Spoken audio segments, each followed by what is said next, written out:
ममता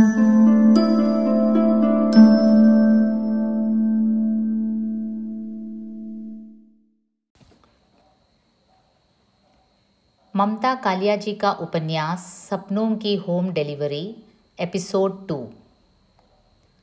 तभी कुरियर ने आकर उसे एक कार्ड थमाया, उसके दस्तखत लिए और चला गया। रुचि ने बेमन से कार्ड निकाला कि होगा किसी प्रशंसिका का। कार्ड में लिखा था, क्या तुम मेरी वैलेंटाइन बनोगी। एकदम घसीट कर हस्ताक्षर किए गए थे जो पढ़ने में नहीं आ रहे थे। बड़ी मुश्किल से पहला अक्षर स और अंतिम अक्षर ग समझ आया। चक्करगिन्नी हो गई रुचि। उसने ऐप पर लिखा, गलत पते पर तो नहीं भेज दिया कार्ड। सर्वेश ने जवाबी मैसेज किया, पता सही है। रुचि ने एसएमएस किया, मैं तुम्हें नहीं जानती।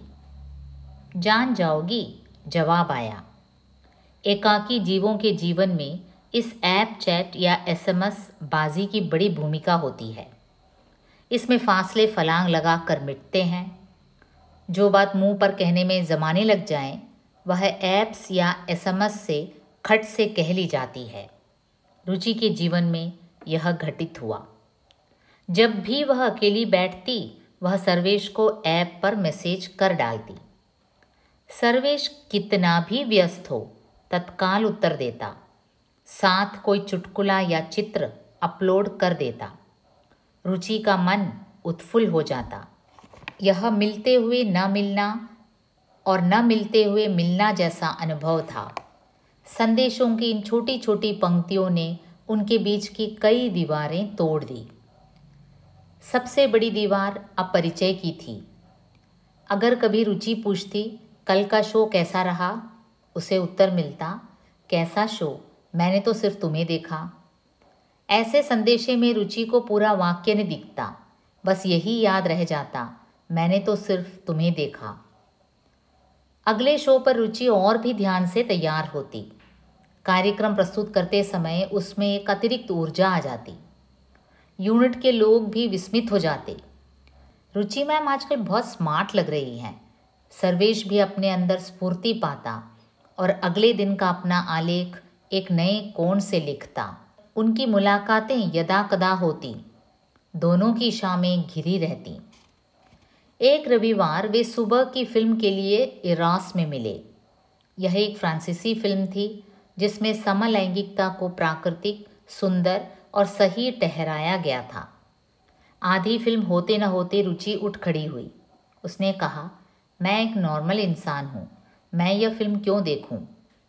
मैं भी नॉर्मल हूँ, मैं भी क्यों देखूँ। सर्वेश भी सहमति में उठ गया।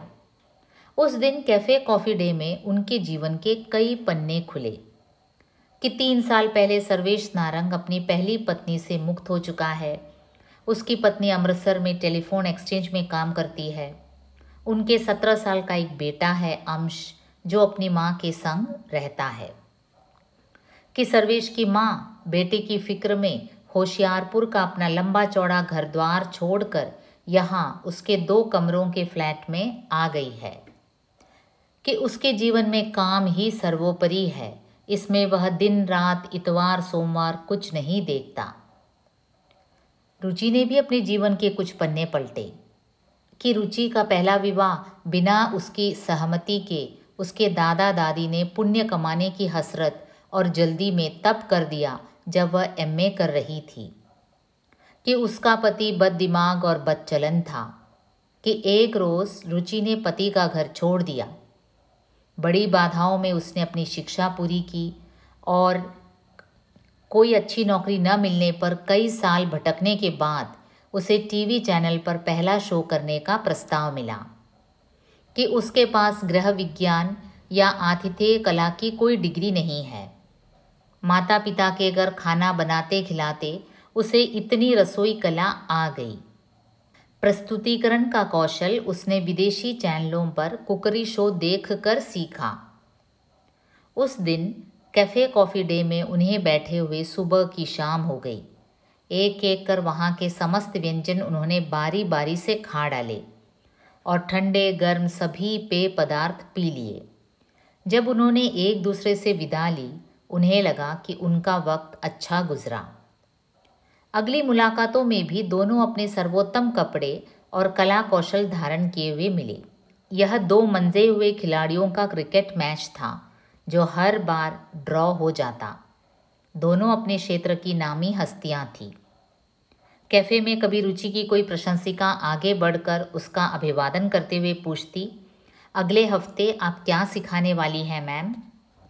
जिस वक्त रुचि अपनी फ़ैन से बात करती, सर्वेश अपने मोबाइल में व्यस्त हो जाता। अगर कभी गेटवे के पास घूमते हुए कोई पत्रकार सर्वेश से बात करने लगता तो रुचि ज़रा आगे बढ़कर समुद्र में खड़े टहरे जलयानों पर गौर करने लगती।